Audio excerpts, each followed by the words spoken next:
Hi, welcome to our test review for the Unit 3 test or Period 3 for AP US History. Okay, so let's first talk about taxes, right? So one of the big ideas is that the British Empire is going to tax the American colonies to pay for the French and Indian War, right? And so with these taxes, the colonists are going to protest. They will say things like, taxation without representation, right? And the taxes are kind of violating our liberties, our political freedoms, and being the democracy and the ability to determine our own taxes through our representatives. So one of the big advocates kind of against the taxes will be John Dickinson, and he writes his letters to a Pennsylvania farmer. So remember, that's where he's complaining about the stamp tax and taxes and how they are, unfair and we don't have representation. And so that's part of that, protesting those taxes. Okay, moving closer to the Declaration of Independence, the Thomas Paine's Common Sense is our first argument for independence, and we're going to start to move towards that as we realize, Britain's trying to assert too much control over us through the taxes, the Navigation Acts, enforcing mercantilism, quartering of troops, and all those kinds of things. And so Thomas Paine will argue for independence, and along with that, we do eventually get the Declaration of Independence, and both of those are kind of in response to that imperial control, right, and trying to resist that. Now, Common Sense and the Declaration of Independence, remember that those are coming from the Enlightenment ideals, right? And Thomas Jefferson does write the Declaration, and he is using that kind of Enlightenment philosophy from John Locke. Okay, the American Revolution. So on my test, I don't have a lot of questions on that. We obviously know we fought it and won. Kind of one of the big ones would be the Battle of Saratoga. And so that's a turning point in the war because we finally win a big enough battle to convince the French to help us. Now, that's all that's on my test right now, but you do want to know your battles in case we have an essay or a short answer response on those. So don't forget all of that. Okay, Treaty of Paris, 1783. This is the Treaty of Paris that ends the American Revolution, right? We sign it with Britain. Probably the biggest thing to know is it settles our territory, right? And so Spain will get Florida back, right? And so we've got from Georgia all the way up to the Great Lakes, to the Atlantic Ocean, and then to the Mississippi River. And so that's our new expanded territory. Okay, Articles of Confederation. So that is our first form of government, and what probably the biggest thing that stands out is that it's very weak. The states have all the power, right? And so we're really, really worried about having a tyranny, having too much government control. And so the way to keep from that happening is to give the power to the states. Unfortunately, the federal government is too weak, right? Remember, they can't even put down Shays' Rebellion, and we'll eventually scrap that and get the Constitution. Okay, one of the successes of the Articles of Confederation is the Northwest Ordinance, and this is where they determine how a territory will become a state. And then they'll also ban slavery in that Northwest Territory as well. Okay, so we quickly get the birth of political parties as we're, hammering out the articles, and really the Constitution is where we get the birth of political parties. And so we quickly divide into two parties, right? And so we get the Federalists and then the Anti-Federalists, and the Anti-Federalists will eventually be known as Democratic Republicans, so they're the same thing. So keep in mind, your Federalists want the Constitution, they want a strong central government. Big Federalists are Alexander Hamilton, Washington, John Adams. They'll also be Federalists. And they like the loose interpretation of the Constitution. They like the bank. They don't want to aid France. They do enter into some treaties with Britain. Now, your Anti-Federalists or Democratic Republicans are going to be the opposite. And so think Thomas Jefferson. They're all about the farmers, right?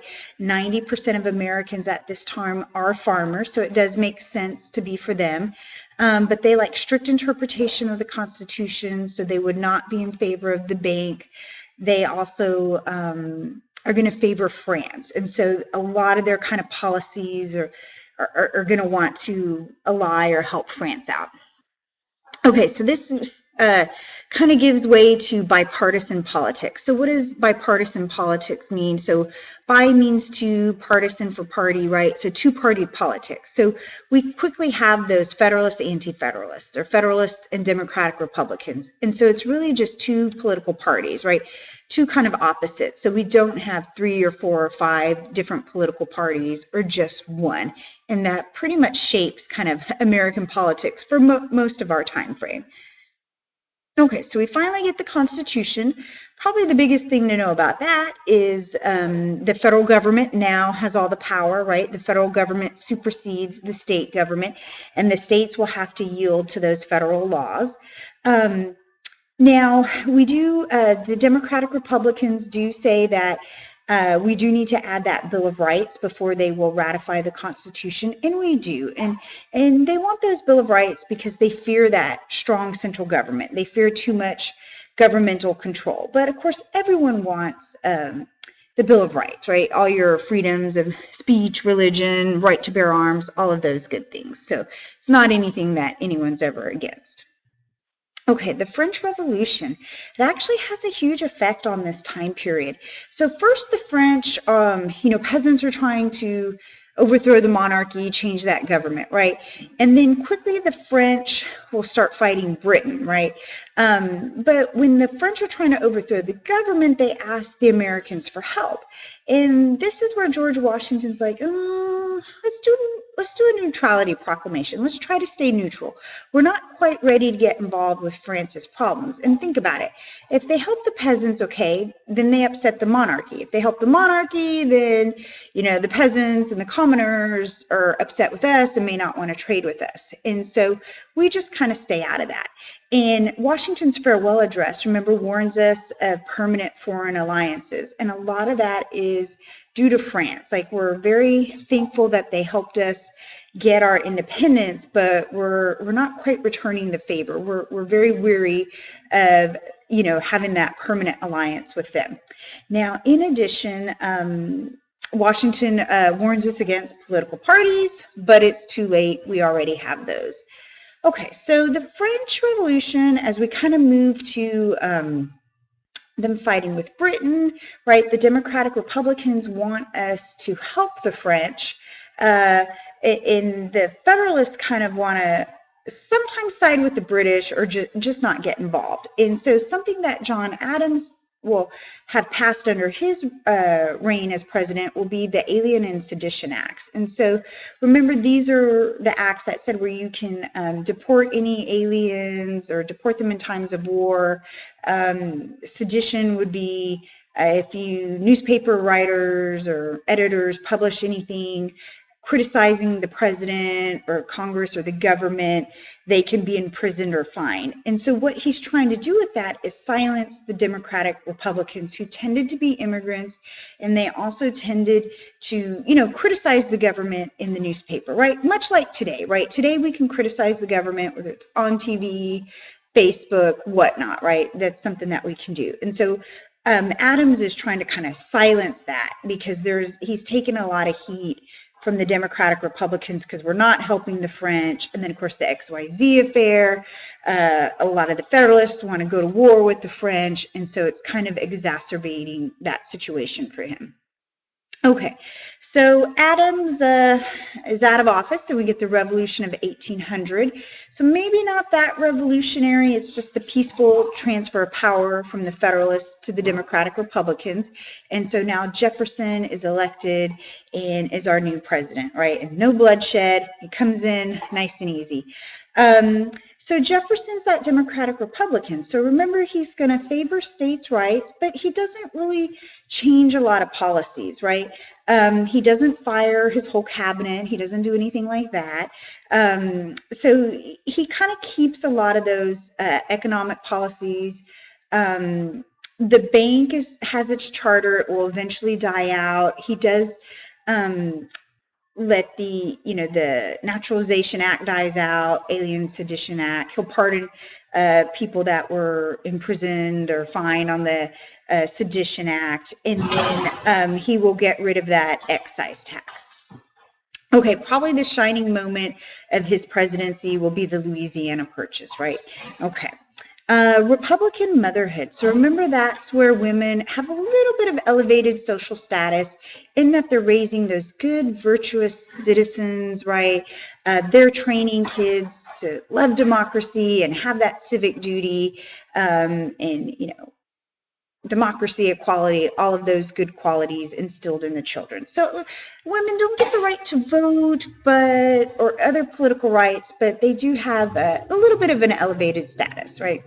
Okay, Marshall Court case rulings. So these are pretty important. So the Marshall Court is going to do several things. So when they establish judicial review, and that's what the case Marbury versus Madison, and this says that the Supreme Court can determine whether a law is constitutional or not.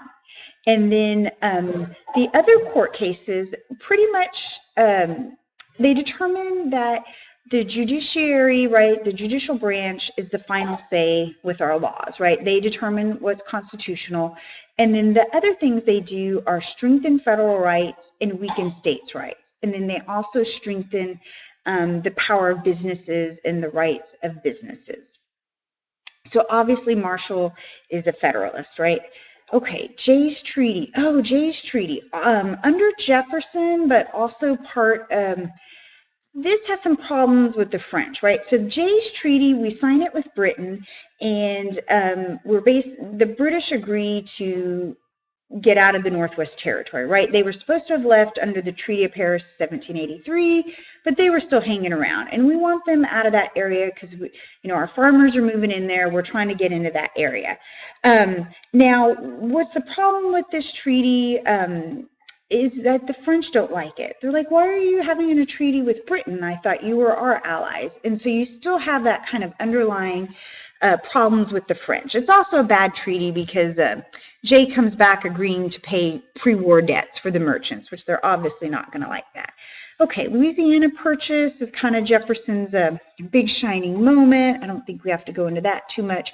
War of 1812, you want to know more about the effects of the War of 1812 with the nationalism, right?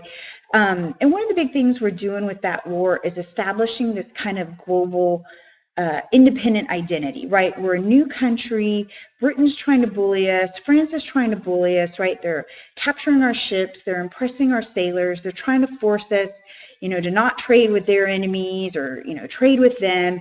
And we fight that war to really prove that, hey, we're a real country.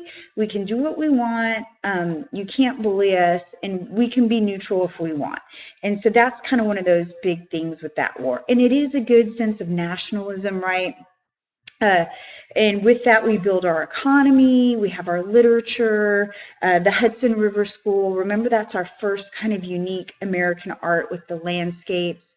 The U.S. has plenty of land left, unlike Europe. And so it's obviously, beautiful landscapes that we can show and pretty much unique to our vast and varying geography.